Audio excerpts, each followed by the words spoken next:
안녕하십니까. 아나운서 최원호입니다. 2050 탄소 중립시대가 바다에도 열렸습니다. 최근에 전 세계 가장 큰 화두 역시나 탈탄소죠. 조선업계도 친환경에 집중을 하고 있습니다. KBS 부산 해양기획 3부작 미래를 항해하라. 지난주 스마트 항만에 이어서 오늘은 친환경 3박에 대한 얘기를 나눠보겠습니다. 현재 조선업계에 일어나고 있는 변화는 무엇인지, 또 지속 가능한 미래를 위해서 필요한 것들은 어떤 것들이 있는지 전문가 세 분과 함께 얘기 나눠보겠습니다. 자, 먼저 친환경 선박해양 연구소 송광현 소장님 나오셨습니다. 어서 오십시오. 네, 안녕하십니까. 반갑습니다. 부산대학교 조선해양공학과 정광효 교수님 나오셨습니다. 네, 반갑습니다. 예, 반갑습니다. 마지막으로 부산 조선해양기자재 공업협동조합 황재엽 본부장님 함께합니다. 안녕하세요. 네, 어서 오십시오. 자, 토론 대담에 앞서서 오늘 주제 영상으로 먼저 만나보겠습니다.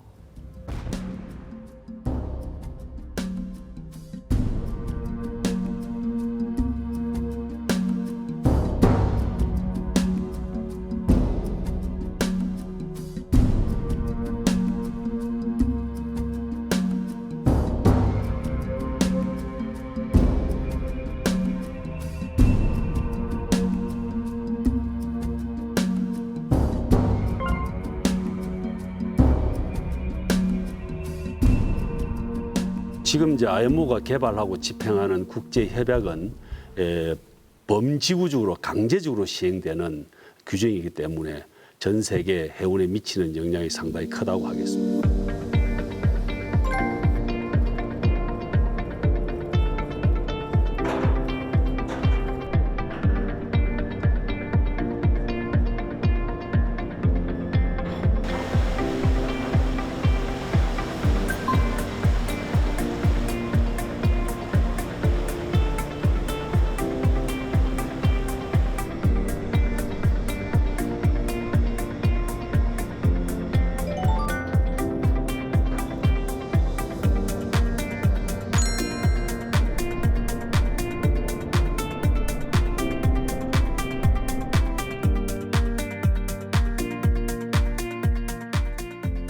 자, 이 조선 산업이 탈탄소에 어떻게 대응을 해야 할지 오늘 주제 나누기 위해서 세 분이 각 기관을 대표해서 나오셨습니다. 조선 산업과 해운 업계도 미래 대응에 박차를 가하고 있는데 해사 업계가 마주한 현실, 당면한 도전 과제부터 얘기를 좀 나눠보죠. 정광 교수님 말씀해 주시죠.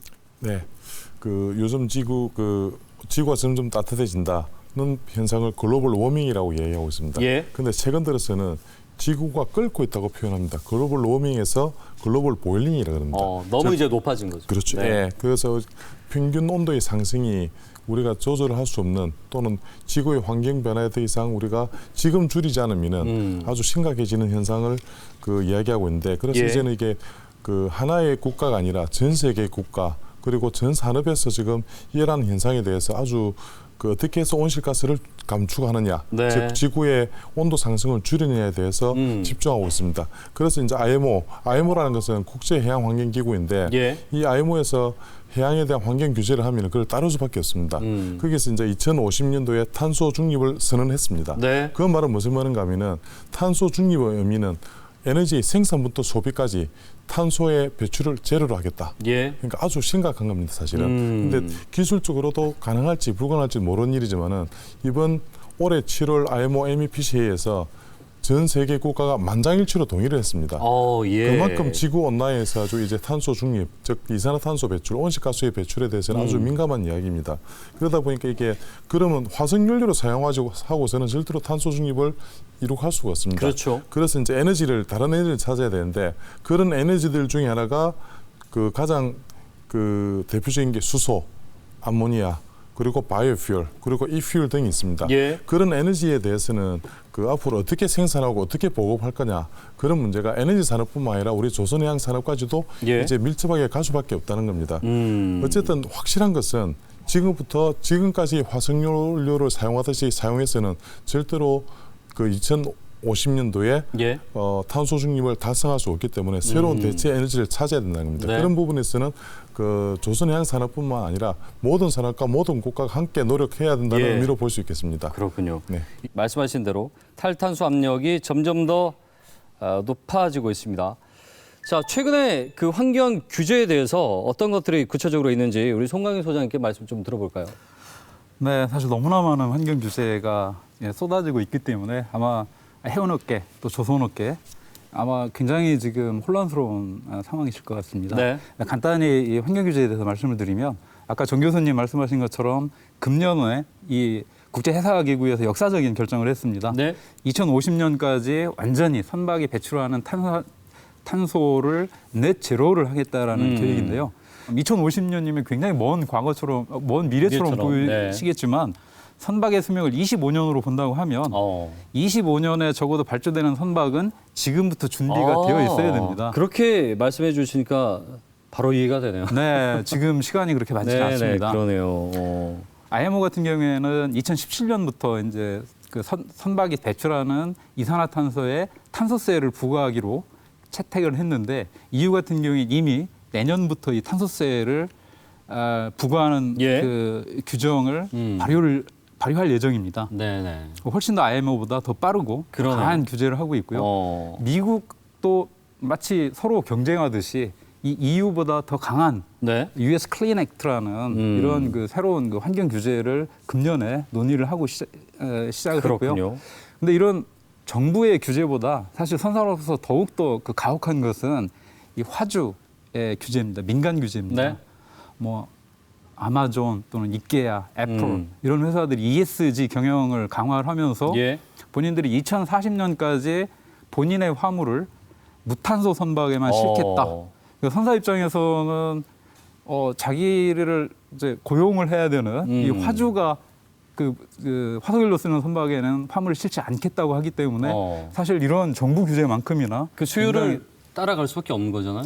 네 그렇게 생존을 하기 위해서는 그렇게 친환경 선박으로 가야 될 규정 또 민간의 이런 어떤 그 화주의 요구 예. 이런 상으로 해서 그렇군요. 또 무탄소 연료의 전환은 반드시 필요한 상황이라고 볼 수가 있습니다. 자, 2050이라는 것이 그냥 숫자상 어감상의 뭐 상징성뿐만이 아니라 지금 준비를 하지 않으면 2050에 절대 그 탄소 중립을 맞추기가 어려운 현실이 있군요. 그리고 이제 뭐 전 세계적인 글로벌 기업들의 이 선택이라고 할까요? 선언이라고 할까요? 이런 것들은 사실은 이제 기업의 브랜드 이미지나 이런 것도 달려 있으니까 선제적으로 얘기를 꺼내는 것일 테고요. 네. 맞춰줄 수밖에 없는 거죠. 자, 이 선박에 대한 환경 규제가 강화되고 있는 만큼 이 친환경 선박으로의 필요성 역시 커지고 있습니다. 자, 그러면 지금 저희가 얘기하고 있는 친환경 선박이 과연 무엇인지 그리고 친환경 연료 추진선과 운반선이 있습니다. 이게 우리 시청자분들이 보시기에 이제 슬 머리가 좀 아프실 수가 있는데 예, 우리 정 교수님께서 좀 친절하게 설명을 잠깐 해주시죠. 예. 기존 선박에 비해서 대기 및 해양 오염 배출 물질을 배출량을 획기적으로 줄여가지고 국제 환경 규제를 만족하는 선박을 우리는 친환경 선박이라고 정의하고 있습니다. 예. 자, 예를 들어서 말씀드리면은 1960년대에 그 스모그 현상 때문에 런던, LA가 많이 안개 그 스모그 때문에 많이 그 피해가 있을 때 그 도시에서 석탄을 이용만 하겠습니다. 예. 석탄 대신에 오일을 쓰게 했거든요. 그 당시에 오일은 친환경 연료였습니다. 석탄에 그렇죠. 비해서. 네네네. 그리고 최근 들어서는 오일을 못 쓰게 하고 또 그 천연가스를 쓰게 하고 있습니다. 그럼 네. 천연가스가 또 친환경 연료죠. 그럼 이제 천연가스 다음으로 또 수소나 암모니아 다른 걸 이산화탄소 배출이 없는 걸 쓰게 하는 예. 게 또 그럼 미래의 친환경은 또 다른 그 천연가스는 더 이상 친환경 연료가 아니라는 이야기가 되는 거죠. 언젠가는 없어져야 돼. 네네네. 아, 이렇게 하니까 이해가 되는군요. 예. 그러니까 뭐 20세기에 다들 아시겠지만 교토의정서 협약이 있었고 21세기 얼마 전에 이제 파리 네네. 기후협약. 네. 그에 따라 이제 규제들이 계속 바뀌고 있잖아요. 네네. 물론 거기에 따라서 해양 규제도 마찬가지로 네네. 나오고 있고. 네네. 그 규제에 부합할 수 있는 선박. 네네. 이렇게 우리가 좀 이해를 네네. 하면 되겠군요. 네. 아까 친환경 선박은 친환경 연료를 이용해서 추진하는 운하는 선박이 친환경 선박이고 친환경 에너지 운송 선박은 또 개념이 좀 다릅니다. 지금 예를 들면 우리나라에서 쓰고 있는 에너지는 100% 수입하고 있죠.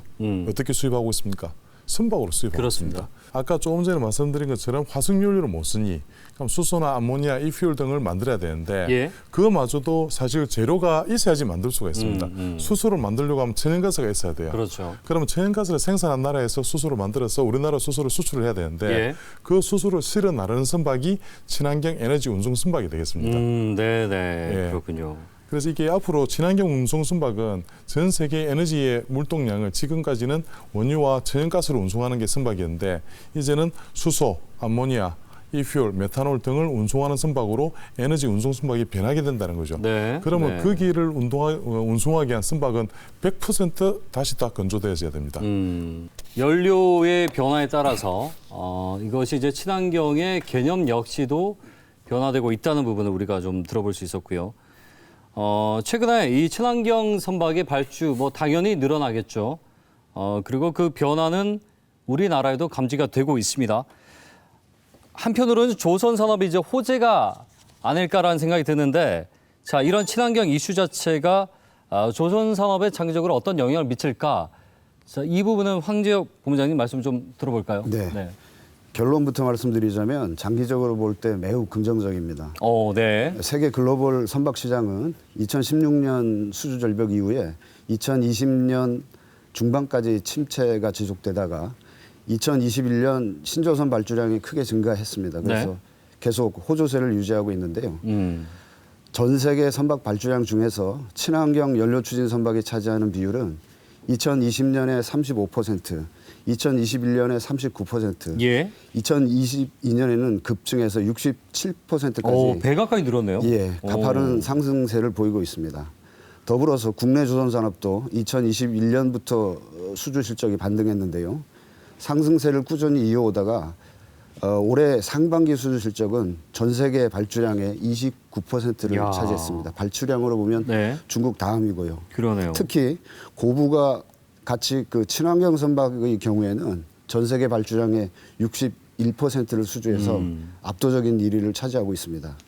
그래서 요즘 기자재 분야를 포함해서 예. 국내 조선업계는 생산 분야, 그다음에 설계 분야 쪽에서도 모두 극심한 인력난을 겪을 정도로 일감이 많은 상황입니다. 따라서 향후 수년간 이러한 호조세가 계속 유지될 것으로 전망되고 있습니다. 예, 그렇군요. 뭐 지금 말씀해 주신 대로 친환경 연료 추진 선박 차지 비율이 급격하게 올라간 것만 봐도 예. 변화가 현실이 되고 있다라고 우리가 좀 해석을 하면 되겠어요. 예. 해운업계 탈탄소 이슈와 함께 또 하나 우리가 주목을 해야 될 것이 바로 스마트화입니다. 친환경 선박과 함께 스마트 선박에 대한 관심도 높아지고 있는데 여기서 이제 친환경과 스마트의 연관성. 스마트란 말은 뭐 모두가 익숙하죠. 4차 산업혁명 시대 빼놓고 얘기할 수가 없으니까. 과연 스마트 선박이 뭔지 그리고 어떤 관련이 있는지 어떻게 이해를 하면 되는지 정 교수님 좀 말씀 정리해 주시죠. 네, 스마트 선박을 쉽게 말씀드리고자 하면은 자율주행 자동차를 먼저 생각하시면 될 것 같습니다. 예. 자율주행이라면 그 운전수 없이도 운항할 수 있고 또 자율주행을 통해서 좀 더 안전하게 운전할 수 있는 자동차가 되겠습니다. 근데 이제 선박 같은 경우는 자동차 환경과 좀 다르죠.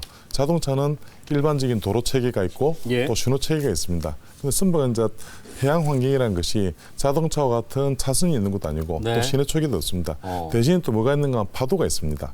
파도가 어떻게 올 때 어떻게 안전하게 운항할 수 있는지 또 경로 자체도 차선이 있기 때문에 네. 자기 스스로 경로를 정해갈 수도 있습니다. 그러면 어느 경로, 어느 어떤 파도가 올 때, 어떤 바람이 올 때, 어떤 경로로 가면은 좀 더 빨리 가고 인류를 절감할 수 있는지 예. 그런 사람이 일일이 판단하는 게 아니라 그때그때 이 기상 상황에 따라서 판단할 수 있는 그 장비와 컴퓨터를 이용해서 분석할 수 있는 예. 장비들이 예를 들면은 자율운항 그 스마트 선박이라고 볼 수가 있겠습니다. 그러니까. 자, 이게 스마트 선박이 결국은 최적의 가장 효과적인 경로를 또 찾아내서 그러면은 운행 시간의 단축이 이루어질 것이고 그렇죠. 예. 그에 따라서 탄소 배출도 줄어들 것이고 네네.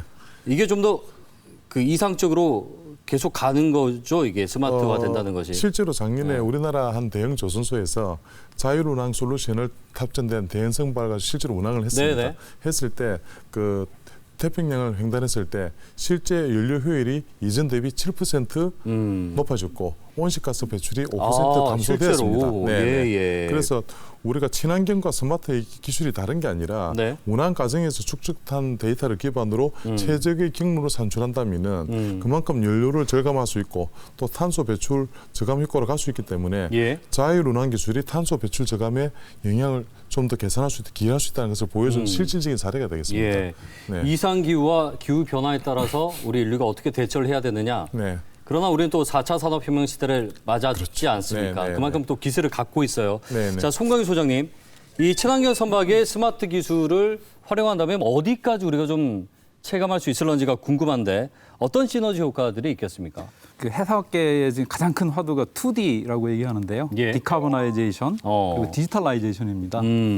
디카보나이제이션은 사실 이 국제 협약 법에 의해서 반드시 만족시켜야 될 어떤 목적이라고 하신다고 하면 예. 디지털라이제이션은 어떤 선박의 효율을 높이는 수단이라고 보면 될 것 같습니다. 그래서 아까 말씀하신 것처럼 이 친환경 어떤 연료 소모량을 줄이기 위해서 많은 스마트 기술이 접목이 반드시 되어야 되고요. 예. 그 예를 소개를 드리자면 선박 같은 경우에도 이 어디에 에너지를 쓰는지를 센서를 통해서 정확하게 모니터링을 하고 이 데이터를 오랫동안 취득을 한 다음에 요즘 얘기하는 뭐 챗GPT, 인공지능 이런 걸 통해 가지고 어떻게 최적으로 최소의 에너지를 가지고 선박을 운항할지 예. 이런 스마트 기술이 있을 수가 있고요. 아까 교수님께서 잠깐 언급을 하셨는데 보통 태평양을 횡단하면 보통 2주 정도 걸리는데 그거의 기상 데이터를 미리 다 이제 받고 있습니다. 예. 그래서 이 항로 갔을 때 어떤 항로로 갔을 때 가장 그 최적의 가장 적은 그 연료 소모량을 가지고 갈 수 있는지 또 하나는 예전에 그 화석연료를 할 때는 선박의 가장 중요한 목표는 정해진 기간 안에 화물을 운송하는 겁니다. 예. 그 불확실성이 많기 때문에 굉장히 빠른 속도로 가서 항구 앞에서 오랫동안 기다립니다. 사실 연료 소모량이 굉장히 많죠. 네. 지금은 이 항만하고 이 항만의 어떤 그 혼잡도 이런 정보를 미리 이 선박이 다 받아가지고 가장 그 just arrival in time이라고 하는데요. 네. 가장 최적의 속도로 가장 정확한 타임에 도착을 해서 곧바로 하역을 하는 예. 어떤 항만과의 연계 이런 것도 굉장히 필요하고요. 자, 지금 네. 방금 말씀하신 아주 중요한 부분인데 지난주에 저희가 이제 스마트 항만을 얘기할 때 스마트 선박 기술이 최정점에 올라갔을 때 스마트 항만 역시도 서로 이제 시너지가 생기는 거죠. 네. 이럴 때는 방금 말씀하신 대로 대기 시간이 줄어들어서 모든 운송의 효율이 다 높아지게끔 네, 굉장히 이상적인 거네요. 맞습니다. 멋지고. 이 네. 항만하고 이 선박 간의 정보를 교환하는 거 예. 이것이 예. 현재 국제적으로 굉장히 큰 이슈가 되고 그래서 모든 항만 이 정보를 표준화해가지고 같이 공유하는 이런 알겠습니다. 지금 국제적인 연구 움직임이 있습니다. 자, 지금 친환경 선박, 스마트 선박도 스마트 항만, 선박 시장에 아주 큰 변화가 일어나고 있는데 이것이 뭐 어디 하나의 노력으로 되는 게 아니지 않습니까? 유관 업체 간의 협력, 동반 성장이 아주 중요한데 어떤 준비가 가장 필요하겠습니까? 대체 연료들의 불확실성을 제거하고 친환경 선박 기술을 선점하기 위해서는 조선기자재 업계와 조선서관 그 공동 연구 개발, 그다음에 성과 공유, 그다음에 협업 체계 구축을 통해서 상생 협력할 필요가 있습니다. 예. 이러한 상생 협력으로 조선기자재 표준화, 모듈화, 네. 물류 체계 개선, ICT 기술이 접목된 스마트 야드, 스마트 팩토리 구축을 통해서 기술 경쟁력을 확보할 필요가 있고요. 또 생산성을 향상시켜야 합니다. 또한 생산 원가를 절감해서 예. 수출 경쟁력을 제고하는 것이 무엇보다 필요하다고 생각합니다. 그렇군요. 알겠습니다. 자, 지금 우리나라의 뭐 유관 기관이나 정부의 지원들이 절실한데 교수님 보시기에는 좀 잘 지금 유기적으로 이루어지고 있는 것 같습니까? 어떻습니까? 현재까지 어떤 시장 현황을 봤을 때 뭐 LNG 운반선, LNG 연료 추진 선박, 또 메탄올 추진 선박 예. 같은 이런 친환경 선박을 설계하고 건조하는 거는 세계 1위를 맡고 거기에 대한 그 물주량도 약 앞으로 3, 4년 동안 확보된 건 예. 사실입니다. 그런데 약간만 시선을 돌려가지고 중소조선 시장, 선박 시장을 본다 그러면은 실제로 아직 우리는 중형 그 소형 조선소는 힘들거든요. 또 대형 조선소 이렇게 호황일 때 네, 기자재 네. 산업이 가는 호황이냐? 또 그렇지도 않습니다. 예, 그래서 예. 이런 어떤 우리나라의 어떤 그 조선 산업에 관련된 기자재, 소형, 중형, 네. 대형 산업의 어떤 그 밸류체인을 본다라면은 같이 살 수 있는 그런 좀 그 전략이 필요하다는 생각이 되어지는데 예, 예, 지금 알겠습니다. 이렇게 이제 친환경 선박에 대한 기술이 이어질 때 그 새로운 기술이 개발되었을 때 실제로 대형 선박이 바로 적용되기 힘듭니다. 네. 예를 수소 연료전지만 하더라도 갑자기 대형 선박이 필요하면 10메가와트 연료전지 못 만듭니다. 예. 그럼 100kW부터 500kW, 1메가와트 증가시키면서 가야 되는데 그러려 그러면 우리나라 연근에 한 선박, 네. 소형 선박부터 기술이 적용되어지고 그 소형 기술이 중형화, 대형화되어 가야 되는데 그렇게 하기 위해서는 우리나라에서 일단은 관공선부터 예. 친환경 선박이 발주가 필요하다 생각되어집니다. 네네. 그런데 실제로 우리나라에서도 관공선박을 발주하고 있습니다. 네. 그런데 이게 왜 우리나라 소형과 중형 선박 기사제에 도움이 안 되는가 하면은 입찰 자체가 체질적입니다. 예. 가격을 가장 싸게 적은 기업이 그걸 가져가게 됩니다. 그러면 과연 그 선박을 건조할 때 가장 싸게 지을 수 있는 방법은 뭐겠습니까? 이미 기술이 개발되어진 제품이 완성되어진 외국 제품을 넣는 게 가장 쌉니다. 예. 국내 기술을 개발하면 시간이 걸리고 또 비용이 들어가니까 거기에 대해서는 체제 입찰제를 네. 우리나라의 기술을 확보하고 개선할 수 있는 그런 시스템이 될 수 있도록 알겠습니다. 최저금액 입찰제를 좀 개선해야 된다고 생각합니다. 그러니까 이거는 뭐 제도와 또 산업이 가지고 있는 구조적인 뭐 한계들이나 네, 네. 이런 것들이 함께 개선이 돼야 가능한 거군요. 네, 네. 알겠습니다. 자, KBS 해양기획 3부작 오늘 친환경 선박 이야기 함께 나누고 있습니다.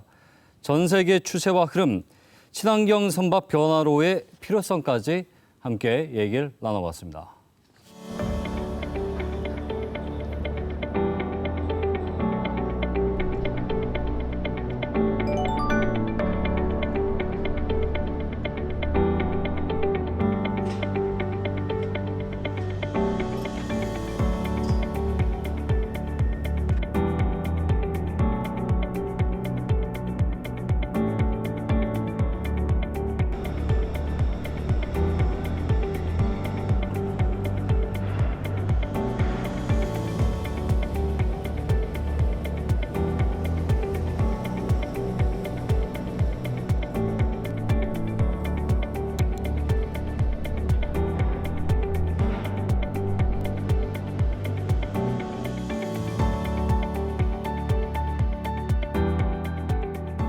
이 장비가 제대로 작동하기 위해서는 이 시스템에 필요한 조건들이 무엇인가?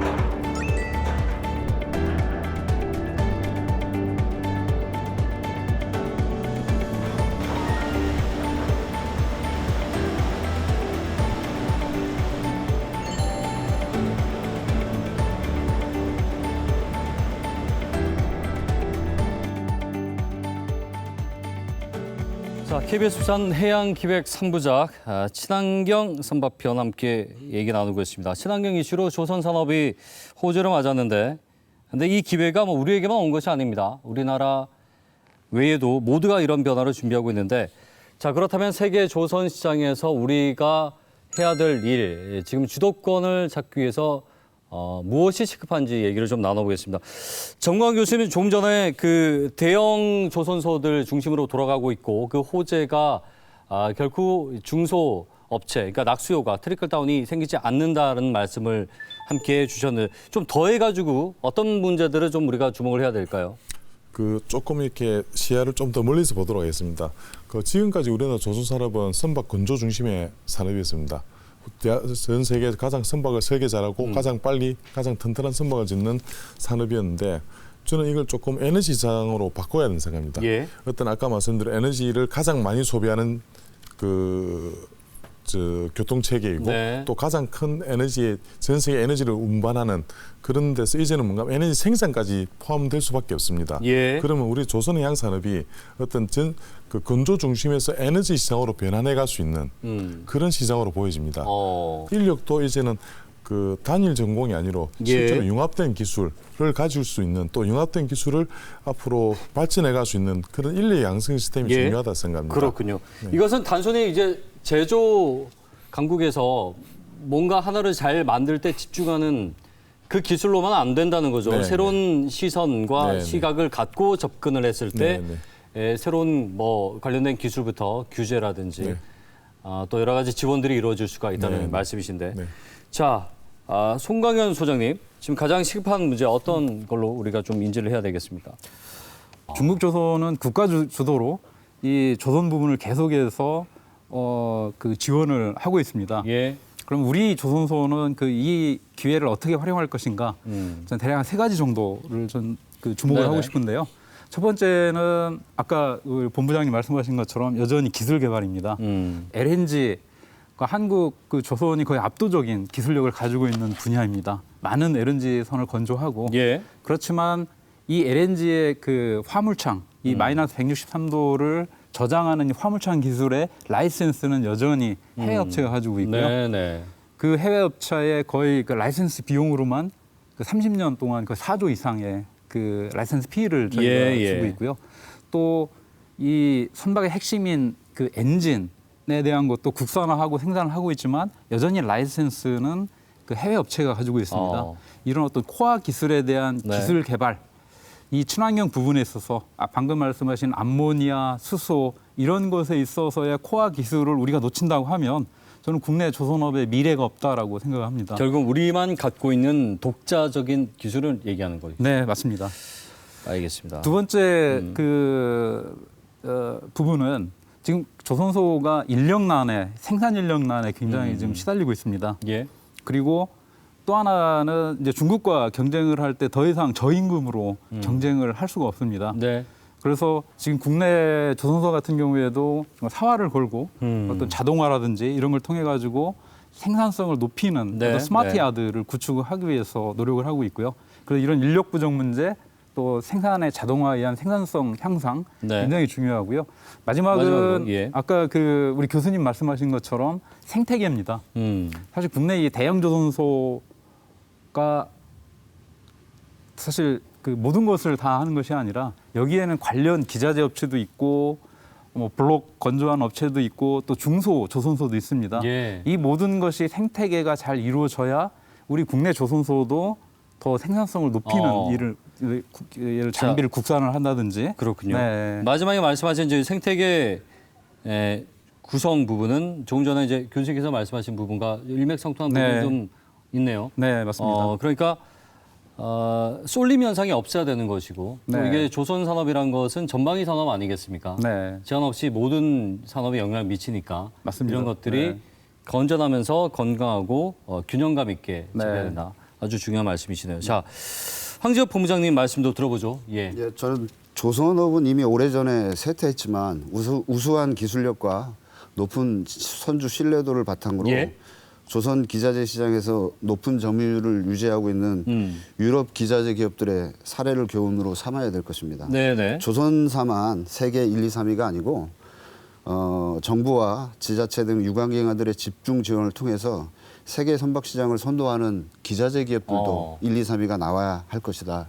이런 생각이 듭니다. 거기서 이제 핵심 기술들이 나오는 거 아닙니까? 예, 그렇습니다. 다음으로 정부 통계에 따르면 현재 일본 조선업의 생산 인력은 3만 3천 명, 한국은 10만 명, 그다음에 중국이 30만 명이라고 합니다. 그래서 저희하고 우리나라와 한 3배 정도 차이가 나는데요.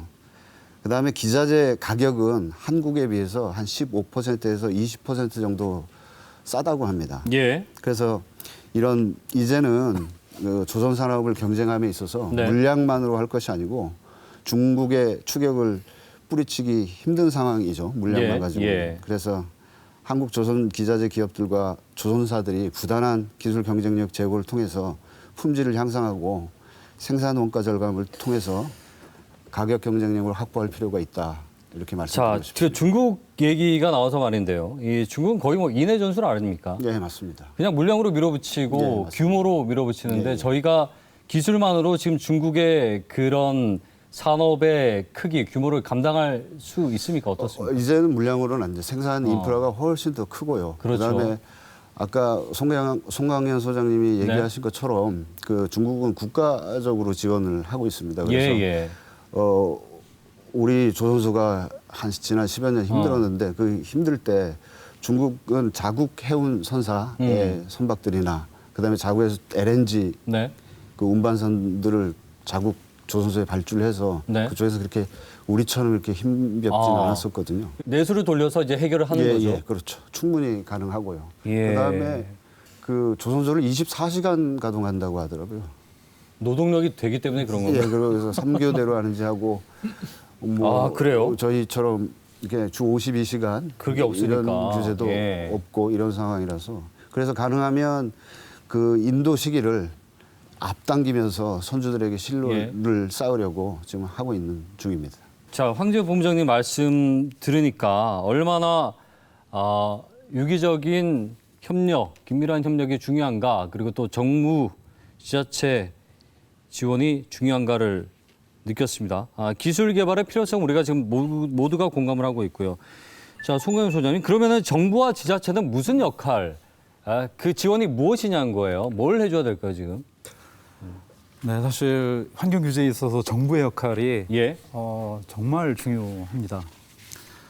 첫 번째는 예를 들어 조선소에서 아무리 암모니아, 수소 이런 그 선박을 지어도 일단 항만의 인프라가 항만의 그 친환경 그 연료를 공급할 수 있는 저장 설비, 공급 설비가 갖추어지지 않으면 국내 항만에 배가 들어올 수가 사실 없습니다. 그 항만의 그 인프라, 공급 인프라 그리고 이 항만의 그 연료를 어디선가 생산을 해서 공급을 해야 됩니다. 점점 확장이 되는 거죠. 그리고 우리나라에서만 이 친환경 연료가 공급이 준비가 됐다고 해도 예를 들어 미국 항로를 간다고 하면 그 상대 항구에도 이런 친환경 인프라가 갖추어져야 거기에서 다시 공급을 받고 다시 돌아올 수 있습니다. 그래서 정부하고 정부 간의 이 협력도 사실 굉장히 중요합니다. 그래서 저희 그 정부에서 지금 하고 있는 일이 그린 코리도, 그 녹색 항로라고 얘기를 하는데요. 그래서 항로를 정해서 양쪽 항구에서 이런 인프라, 연료 공급 이런 걸 같이 준비를 하자. 그리고 지금은 미국 항로로 시작을 했는데 이것이 중동, 유럽 이런 쪽으로 확대가 되고 있습니다. 그리고 또 하나는 그 금융 부분인데요. 사실 그 회사 업계에서는 대부분 이렇게 돈을 쌓아놓고 영업을 하는 것이 아니라 사실 해사 금융을 많이 이용을 합니다. 해양 금융 말씀하시는 거예요? 네네네. 그래서 친환경 선박으로 전환할 때 상당 부분 많은 그 금융이 또 필요한데 이런 정책적인 이제 금융의 지원도 필요하다고 보고요. 또 하나는 이제 R&D, 마지막 R&D 부분입니다. 아까 얘기했듯이 정말 다양한 연료, 정말 다양한 기술이 이제 만들어져야 되는데 이것을 어떤 산업계 어떤 하나의 업체가 감당하기에는 리스크가 사실 너무 큽니다. 그 혹자는 이 친환경은 잘못된 어떤 회사가 잘못된 길을 선택하면 다시 돌아가기가 사실 너무 어렵다라는 얘기가 있을 정도로 이 산업계가 R&D에 투자하는 이 리스크가 굉장히 큽니다. 그래서 이런 리스크를 정부가 테이킹을 해주고 그리고 경제 자체가 규모의 경제로 성장을 했을 때 이런 산업체에서 양산하는 정부하고 이 산업체 간에 이런 또 유기적인 협업이 필요하다고 봅니다. 자, 이제 R&D를 했을 때 그만큼 투자 대비 성과가 안 나올 수 있다는 말씀이신 거죠? 예를 들어 수소 운반선을 개발을 하기 위해서는 여러 그 마이너스 253도를 할 수 있는 그 저장 설비도 필요하고 핸들링하는 장비도 다양하게 이제 필요하는데 이것을 하나의 예를 들어 조선소가 감당하기에는 너무 사실 리스크가 큽니다. 그리고 조선소는 기술 개발이 끝났다고 해서 선박에 들어가는 것이 아니라 선주가 3척, 4척 정도 양산을 할 때 그때 이제 이익이 발생을 합니다. 그래서 앞쪽에 있던 연구 개발의 리스크를 정부가 테이킹하고 그리고 정부 차원에서 어느 한 조선소에 그거를 전부 뭐 협업하는 게 아니라 조선소 간에 중복 투자 없이 정부하고 협업을 통해서 이런 기술을 공동을 개발하고 그러니까 양산이 될 때는 이 그 산업체에서 양산을 하는 말씀하신 저 R&D나 이제 금융 부분은 뭐 이 개인의 영역이 아니니까 국가적 차원이 필수적이고 자, 또 한 가지는 연구소와 학교 간의 협업도 중요합니다. 기술 개발의 원천이죠. 정광 교수님께 좀 들어보죠. 이게 뭐 산학연과도 이제 관련이 있는 것이고 어떻게 좀 보고 계십니까? 글로벌 해양 산업이 친환경하고 스마트화라는 그런 바람을 안고 이제 그 다시 호황기로 돌아오면서 우리 그 대형 조선 산업이 이제 호황기로 맞고 있는데, 근데 문제는 여기서 현장 인력이 부족하다는 겁니다. 이미 빠져나간 약 10만 명의 사람들이 갑자기 조선업으로 안 들어온다는 이야기죠. 예. 그러니까 그 부분에 대해서 이렇게 인력이 없어서 나중에 선박을 낮게 못 맞추는 그런 사태도 걱정을 하고 있습니다. 지금. 그렇군요. 그래서 이런 예. 인력의 문제는 사실 그 산업의 가장 근간이 되는 건데, 지금 그런 인력을 인력난을 극복하기 위해서 대학에서 당연히 많은 인력을 배출해야 됩니다. 자, 그런데 이게 대학만의 문제라고 보기에는 사실 그 인력을 가장 수요로 하는 기관은 기업이 됩니다. 그래서 저희들이 제안하고자 하는 방법은 대학에서 좋은 인력을 다 만드는 것은 한계가 있으니 예. 기업과 대학이 같이 합시다라는 이야기를 많이 하고 있습니다. 네. 즉 기업에서 필요한 인력을 저희들은 구체적으로 이야기해주고, 그다음 그런 교육도 기업이 같이 참여해서 교육을 시켜서 그 기업이 원하는 인력을 데려가라. 쓸 수 있는 실무 인력을 직접 대학 때부터 만들어라. 맞습니다. 예, 네. 그 부분이 지금 예. 그 지금까지 우리 이야기하고 있는 친환경 스마트 융합적인 기술과 같이 갈 수 있다는 거죠. 예. 이제 그런 부분을 우리는 이제 교육에 적용을 해가지고 올해 교육부 지원 사업으로 선정된 그 부산 지역 혁신 플랫폼 사업에서 네. 친환경 스마트 선박 사업단은 기업과 대학이 같이 인력을 양성하자는 겁니다. 근데 여기서 하나 우리가 좀 또 새로운 어떤 패러다임의 대학을 제시하는 게 수업과 교수와 실현 인프라를 공유하는 부산형 공유대학이라는 걸 제안하고 있습니다. 예. 즉 그 부산에 지금 9개 대학이 참여하고 있고, 거기에는 기계, 전기, 전자, 조선, IT, 컴퓨터 등도 같이 참여하고 있습니다. 즉 우리 조선 해양 산업에 필요한 그런 융합된 인재를 같이 우리가 부산에 있는 대학이 교수님과 수업과 인프라를 공유해서 인력을 양성하자는 거죠. 예. 거기에 이제 대형 조선소부터 알겠습니다. 기자재 산업까지 같이 수업에 참여해서 인력들이 나중에 사업에 진출할 수 있는 그런 교도보까지 만들자고 지금 노력을 하고 있습니다. 교수님 나오셨으니까 예, 부산대만 잘 먹고 잘 살자가 아니라 아닙니다. 네네. 부산 지역에는 그 전체 관련 학과들이 네네. 모두 그 실험과 커리큘럼을 공유를 해서 네네네. 인재를 길러내자는 네네. 거네요. 맞습니다. 네. 알겠습니다. 자, KBS 부산 해양기획 3부작 미래를 항해하라 여러분 함께하고 계십니다. 친환경 선박에 대한 얘기 나누고 있는데 지금까지 얘기를 종합을 해보면 결국은 이 유기적인 협력입니다. 협력이 돼야 성장의 발판이 제대로 만들어질 수 있다는 건데, 자, 그러면 그 협력과 협업의 거점이 부산이 돼야 하는 것이고, 그러면 이 협력의 형태, 그 실질적인 방안이 무엇인지에 대한 얘기도 말씀을 좀 들어보죠. 예. 협업은 이 친환경 이슈에 있어서 선택이 아니라 필수라고 생각합니다. 과거에는 뭐 조선소 선박 잘 만들어서 인도하면 끝이었고, 그 선사하는 그 배를 잘 운영하면 됐고, 네. 하버, 그 항구하고 큰 그 협력이 필요 없었습니다. 그리고 에너지 업체는 그냥 이렇게 중유를 계속 뭐 기계적으로 이렇게 해왔고, 하지만 아까 말씀드린 바와 같이 이 어마어마한 이 환경 규제에 대응하기 위해서는 예. 어느 한 기관, 어느 한 업체, 어느 한 인더스트리가 감당할 수 있는 수준이 아닙니다. 모든 인더스트리가 같이 협업을 해야만이 이 최적의 어떤 솔루션을 찾을 수 있다라고 보고요. 예. 그 부분에 있어서 가장 중요한 포인트는 우선 정보의 소통이라고 생각을 합니다. 네. 또 하나는 이제 기술적인 그 협력이 필요한데요. 예.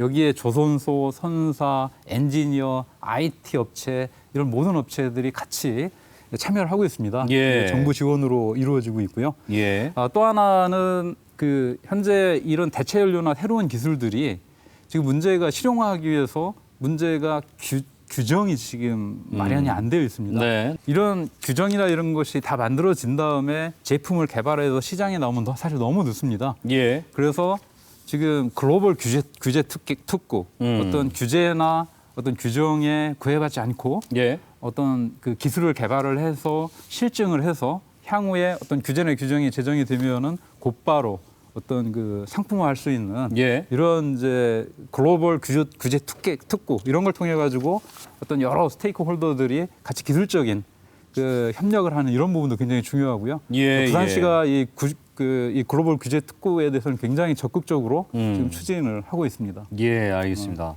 자, 지금 쭉 얘기를 들으면서 부산의 주력 산업은 조선 산업인데 지금까지 잘 해왔고 그리고 또 미래에 대비하기 위해서 우리가 지금까지 얘기했던 여러 가지 기술 개발이라든지 또 정부와 지자체, 기관과의 협력을 통해서 새로운 미래를 준비해야 될 텐데 그것이 부산 경제를 활성화시키고 부산 경제를 살리는데 핵심적인 역할을 하지 않겠습니까? 그렇기 때문에 우리가 잘 준비를 해야 되는 것이고요. 조선 산업에 이렇게 친환경 이슈가 화두가 되면서 이 와 계신 세 분의 역할, 학계와 기관의 역할이 정말 중요해졌습니다. 자, 오늘 이 질문으로 대화를 좀 마무리해 볼까 싶은데요.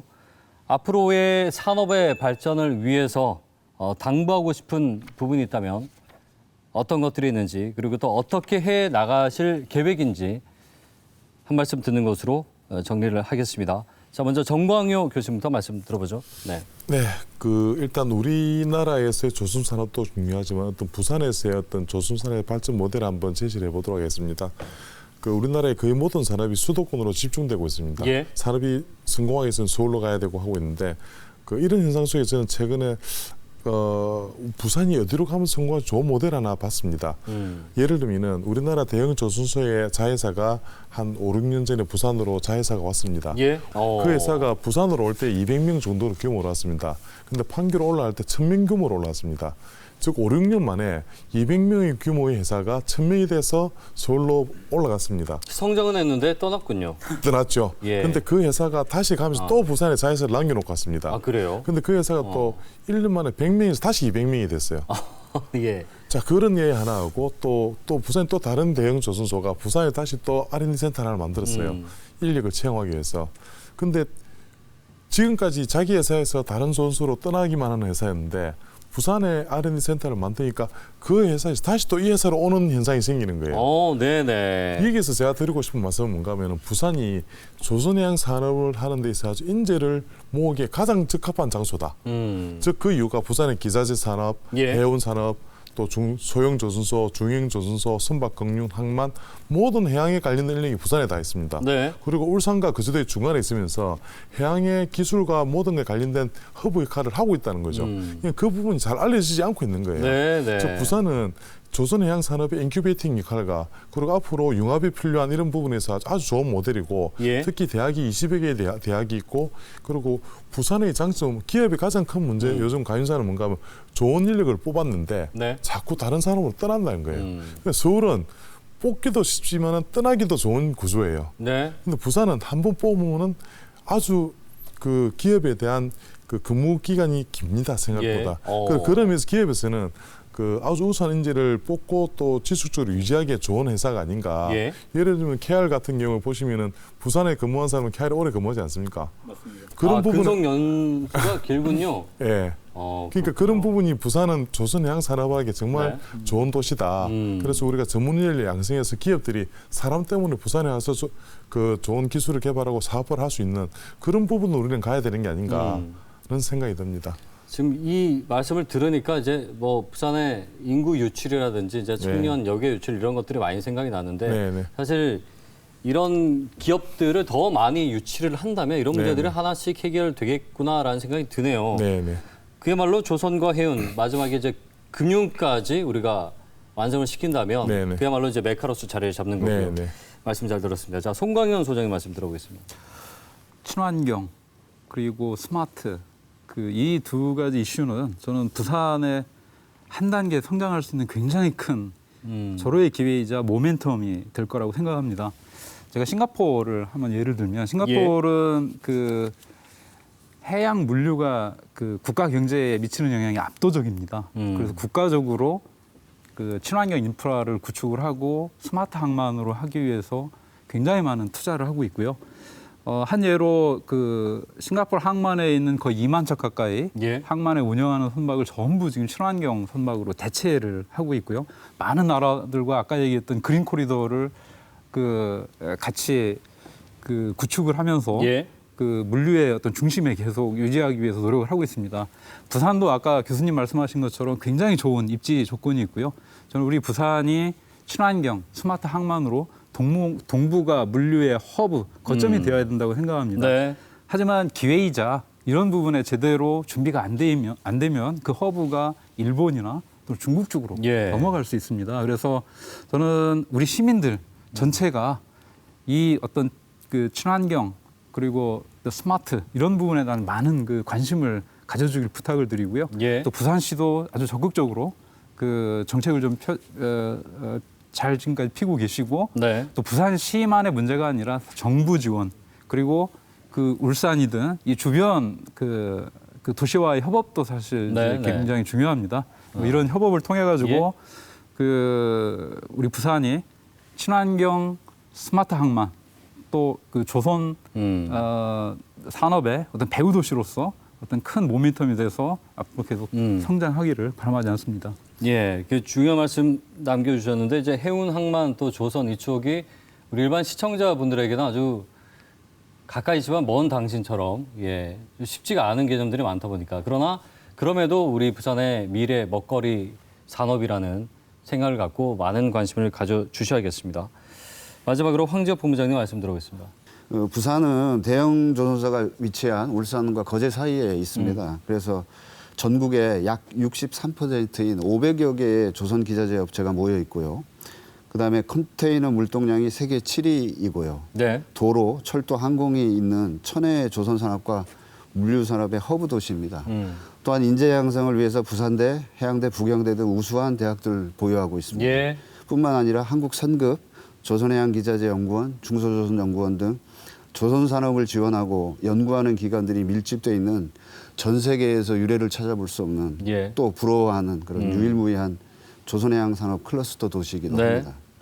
이런 지리적 위치를 잘 활용을 하면 좋을 것 같고요. 예. 알겠습니다. 자, 세 분의 마지막 발언까지 얘기를 들어봤습니다.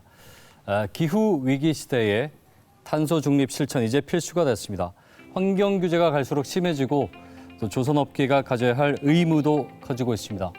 새로운 변화 속에 혁신의 발걸음이 벅찰 수는 있겠지만 기회로 만들 수 있다는 점에서 역시나 또 희망적입니다. 친환경 선박 시대의 그 중심에 우리나라가 또 부산이 우뚝 설 수 있길 바라보겠습니다. KBS 부산 해양기획 3부작 미래를 항해하라 2부 친환경 선박 여기서 마무리를 하겠습니다. 오늘 나와주신 세 분 대단히 고맙습니다. 감사합니다. 감사합니다. 고맙습니다. 자, 저는 다음 주 금요일 해양기획 3부작 마지막 클린 에너지로 다시 여러분들 찾아오겠습니다. 함께해 주신 여러분 고맙습니다.